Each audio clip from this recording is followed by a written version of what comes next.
Di antara murid Haji Omar Said Cokroaminoto adalah Insinyur Soekarno. Didik. Apa yang terjadi? 17 Agustus, hari Jumat, bulan Ramadan, jam 10 pagi, diikrarkan kemerdekaan Indonesia. Ketika diikrarkan, tempatnya, maaf teman-teman sekalian, di buku sejarah cuma dituliskan jalannya. Jalan Pegangsaan Timur nomor 56. Kediaman siapa itu? Kediaman orang Islam, namanya Syekh Faraj bin Marta. Mewakafkan rumahnya untuk kepentingan proklamasi kemerdekaan Indonesia.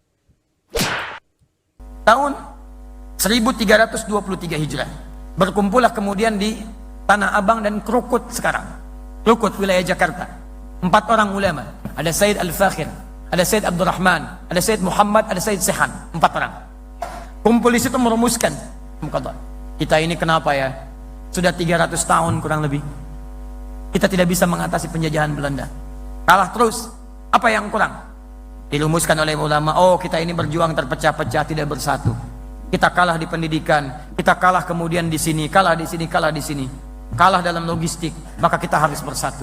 Maka dirumuskan oleh mereka, dibuatlah kemudian satu perhimpunan namanya Jamiatul Khair. Maka diundang kemudian para ulama. Diundang. Apa yang disepakati?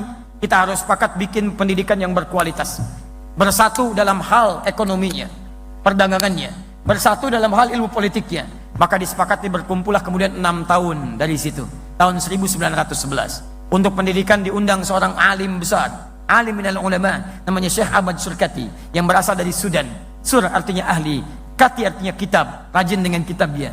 Dulu sedang belajar di Ummul Qura, sedang berada di Al-Azhar, kemudian diminta ke Indonesia, ke Nusantara. Indonesia belum ada. Maka datanglah kemudian 6 tahun kemudian, tahun 1911. Maka berkumpullah pada saat itu. Ada ahli sokongan dagangnya, ada ahli ilmu politiknya, ada ahli pendidikannya. Kayak Ahmad Dahlan dan yang dari Yogyakarta, dari Kauman, yang kemudian mendirikan Muhammadiyah tanggal 18 November tahun 1912, datang ke sana. Kumpul diskusi, apa yang disepakati? Kita harus kompak. Maka dibuat pusat pendidikan Solo. Berkumpullah para pengusahanya, diinisiasi oleh Kiai Haji Saman Hudi, mendirikan syarikat dagang Islam. Urusan perdagangan Solo yang support, urusan bisnis Solo yang support, urusan pengetahuan pendidikan dari Jakarta sampai dengan Yogyakarta, urusan kemudian masalah ilmu politiknya Surabaya, namanya maaf Haji Omar Said Cokroaminoto, selalu disingkat dengan HOS, bukan HOS, Haji. Kalau Haji itu orang apa? Orang Surabaya, orang Islam. Orang Islam. Gak ada negara lain menggunakan gelar haji. Tidak ada. Tidak ada agama lain menggunakan haji. Pasti Islam. Pasti Islam. Islam. Haji Omar Said Cokroaminoto. Perhatikan. 300 tahun tidak terwujud kemerdekaan itu. Cuman dalam kisaran 30 tahun. Hilang 01. 30 tahun. Berkumpul mereka semua. Linknya disatukan.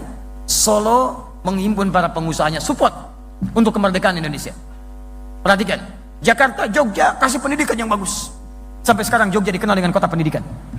Teman-teman, Surabaya support bagian ilmu politiknya, orasinya, macam-macamnya. Di antara murid Haji Omar Said Cokroaminoto adalah Insinyur Soekarno. Didik. Apa yang terjadi? Tidak tunggu lama. 1911 cuma butuh 34 tahun. Tadi 300 tahun nggak dapat, sekarang 34 tahun. 1911 tambah 34, 1945. 17 Agustus, hari Jumat, bulan Ramadan, jam 10 pagi, diikrarkan kemerdekaan Indonesia. Ketika diikrarkan, tempatnya, maaf teman-teman sekalian, di buku sejarah cuma dituliskan jalannya. Jalan Pegangsaan Timur nomor 56. Masya Allah, apakah proklamasi dilakukan di jalan? Tidak. Ternyata di halaman rumah nomor 56. Nomor itu kan rumah, tempat. Kalau jalan tidak pakai nomor. Jalan Kiai Haji Wahid Hashim di jalan. Nomor berapa? Nomor sekian, berarti tempat tertentu. Jalan Pegangsaan Timur, jalan nomor 56, kediaman tertentu. Kediaman siapa itu? Kediaman orang Islam, orang Indonesia, keturunan Yaman, namanya Syekh Faraj bin Marta. Syekh Faraj bin Marta mewakafkan rumahnya untuk kepentingan proklamasi kemerdekaan Indonesia. Beliau seorang pengusaha sukses dari Solo sampai dengan ke Surabaya. Masya Allah, kemudian tinggal di wilayah Bogor. Insinyur Soekarno dapat kemudian hadiah dari beliau. Diwakafkan rumahnya, proklamasi di situ. Saya sampai sekarang punya salinan ucapan terima kasih Negara Kesatuan Republik Indonesia pada keluarga besar Syekh Faraj bin Marta. Kumpul semua. Dengan kemuliaan itulah terjadi kemerdekaan Indonesia. Dicantumkan di Undang-Undang Dasar atas berkat rahmat Allah yang Maha Kuasa. Di pembukaan undang-undang, jadilah undang-undang pasal 29 ayat 1, negara berdasar atas ketuhanan yang Maha Esa. Jadi sila pertama di Pancasila, ketuhanan yang Maha Esa. Nilai beragama ada di situ. Jadi ada pengakuan di situ. Negara Indonesia saja bisa sukses, bisa merdeka, lawan penjajah hanya dengan maaf, bambu runcing, merah darah, putih kain kafan, jadi bendera. Kalau bukan atas berkat rahmat Allah yang Maha Kuasa, mustahil ada kemerdekaan. Makanya teriakan pertama yang menghadirkan kemerdekaan, teriakan Allahu Akbar. Allahu Akbar. Di kalimat Allahu Akbar itu bukan kalimat teroris. Itu kalimat kemerdekaan. Itu kalimat yang menjadikan negara kesatuan Republik Indonesia. Kalimat yang diakui di undang-undang, di pembukaan disebutkan. Jadi dasar negara, jadi Pancasila. Itu Allahu Akbar. Takbir. Takbir. Allahu Akbar. Di kalimat itu yang mewujudkan negara kesatuan Republik Indonesia. Makanya teman-teman sekalian, kalau tidak ada tuntunan Al-Quran yang diamalkan pada saat itu 1905, mustahil bisa 35 tahun, 34 tahun negara Indonesia bisa mendapatkan kesuksesannya untuk merdeka. Baca. Dan tidak mudah itu, luas luar biasa. Lihat buku yang sama, halaman 19, paling kanan sebelah atas. Luas negara kita aja, itu daratnya 2 juta kilometer persegi. Lautannya 3.200.000. Kalau dikumpulkan Eropa semua kumpul, belum sampai menyamai Indonesia. Satukan Perancis, Belanda, Spanyol, Belgia, itu maaf, belum cukup untuk menjadi Indonesia. Luas. Pulaunya 13.677 pulau. Belum termasuk Pulau Gadung, Pulau Gebang, Pulau Mas dan sebagainya. Luas. Tidak mudah menyatukan itu. Kalau bukan karena Allahu Akbar, bukan karena Quran, mustahil. Nah sekarang pertanyaannya, negara kita sudah merdeka dengan prinsip Al-Quran, dengan prinsip sunnah.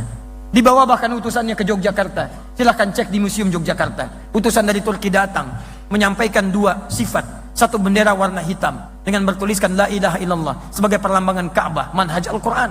Kedua bendera warna hijau bertuliskan Muhammadur Rasulullah sebagai gambaran dari sunnah.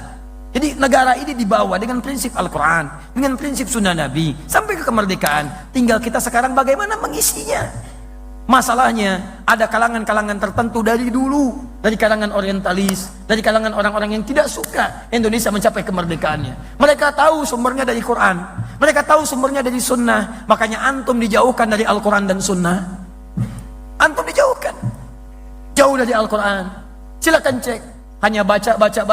Quran itu hanya boleh ada di masjid, bahas dalam kitab, nggak boleh muncul di perekonomian. Begitu antum bawa gerakan Quran menuju perekonomian, antum akan banyak diserang. Silakan, kalau cuma ceramah di masjid, antum nggak akan diotak-atik. Tapi ketika antum kumpul, orang Islam pengusaha kumpul, ayo kita masyarakatkan nilai-nilai Qurani dalam masyarakat perdagangan kita. Jauhi riba, jauhi ini, jauhi itu. Bikin misalnya supermarket yang baik, bikin ini yang Islami, baru antum akan disoal. Islam di masjid nggak akan disoal. Tapi kalau nilai Islam dibawa ke politik, antum bawa politik Islami yang jujur, yang baik, hindari korupsi, antum akan disoal di situ. Silakan cek. Bawa ke manajemen, antum akan disoal di situ. Kenapa? Karena mereka takut orang-orang Islam itu akan bangkit, mendapatkan nilai keislaman, memberikan pencerahan untuk dunia. Tidak ada sejarahnya di muka bumi ketika Islam berada di puncak kekuasaan selain menghadirkan kedamaian, ketentraman bagi seluruh umat yang ada di muka bumi. Cek. Islam berjaya di Spanyol, Yahudi ternaungi, Nasrani ternaungi, agama lain ternaungi. Islam berjaya di Nusantara, dengan Hindu nggak ada masalah, dengan Buddha nggak ada masalah. Yang ada masalah ketika Portugis datang ke sini tahun 1511 lewat Selat Malaka, diberikan mandat oleh Paus Alexander yang ke-6 tahun 1494. Setelah itu terjadi perjanjian Tordesillas, bumi dibagi dua, bagi dua sama Paus. Ya, yang barat, yang timur. Barat Spanyol, timur Portugis. Datang dia, nyasar dulu sampai ke Goa. Balik lagi ke Portugal. Dia hire seorang bernama Ahmad bin Majid, navigator muslim. Tolong arahkan saya kepada pusat rempah-rempah. Datanglah kemudian sampai ke Selat Malaka. Begitu datang ke Malaka, yang dibawa senapan. Anda kalau nggak mau ikut saya, eksekusi. Maka apa yang terjadi? Hindu bermasalah sampai ke Goa. Cina bermasalah ke sana. Yang tadinya harmonis, muncul masalah luar biasa. Terus, begitu sampai Malaka, pengen menguasai Sunda Kelapa. Datang ke Sunda Kelapa, datang bawa senjata, datang bawa meriam. Tidak ikut saya habisi. Masya Allah, misinya 3G.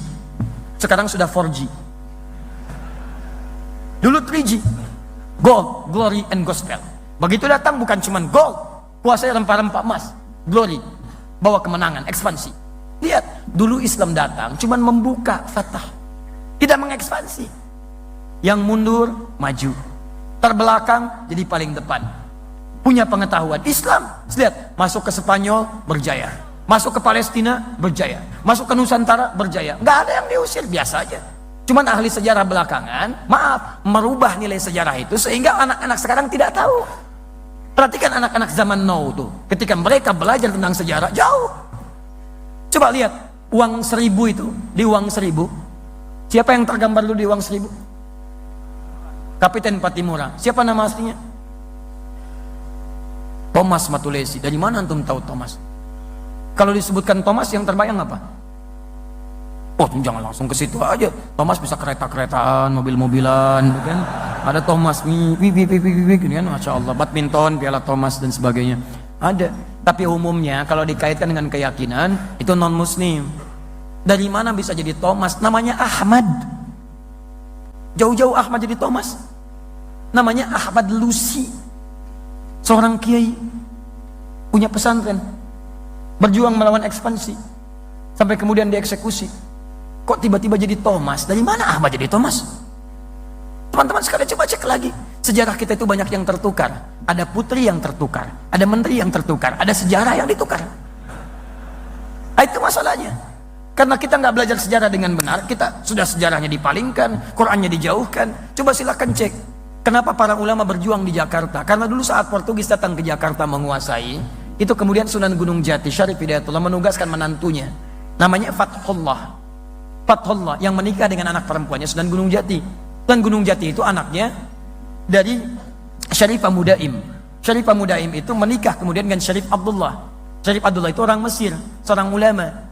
Ya tinggal kemudian di Mesir selama 20 tahun melahirkan Syarif Hidayatullah. Pulang ke Gunung Jati, bertemu dengan kakeknya Prabu Siliwangi, namanya Menarasa. Dikenal dengan Pak Menarasa, kenal dengan Prabu Siliwangi. Menikah dengan Nyai Subang Larang, melahirkan 3 orang anak. Anak pertama Abdullah Iman atau Walang Sungsang lahir tahun 1423. Anak keduanya kemudian dikenal dengan Rara Santang, lahir tahun 1426. Anak ketiga Raja Sengara lahir tahun 1427. Ketika balik lagi kemudian ke Gunung Jati, punya 2 orang anak, laki-laki namanya Muhammad, perempuannya menikah dengan Fathullah, dikenal dengan Fatahillah. Portugis menyebut dengan Valetehan.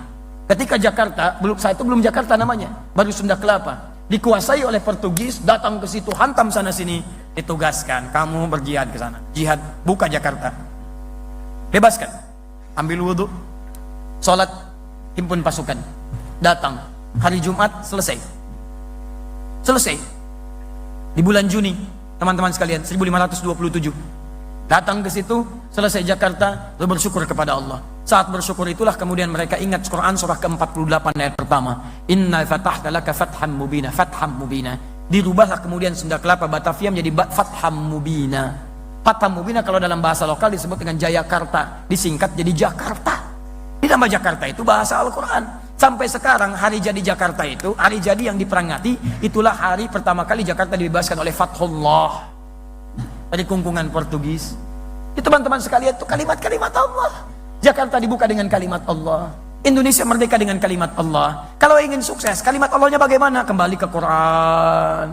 Maka saatnya antum sekarang kumpul, keluarkan ayatnya, keluarkan hadisnya. Kita harus bantu negara kita untuk bangun dari tidur yang dalam.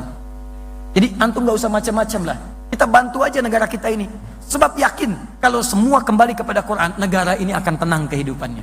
Antum tidak usah merubah dasar negara. Sudah bagus, orang tua kita sudah membuat itu. Gak usah rubah macam-macam. Kita tinggal isi dengan nilai-nilai Quran.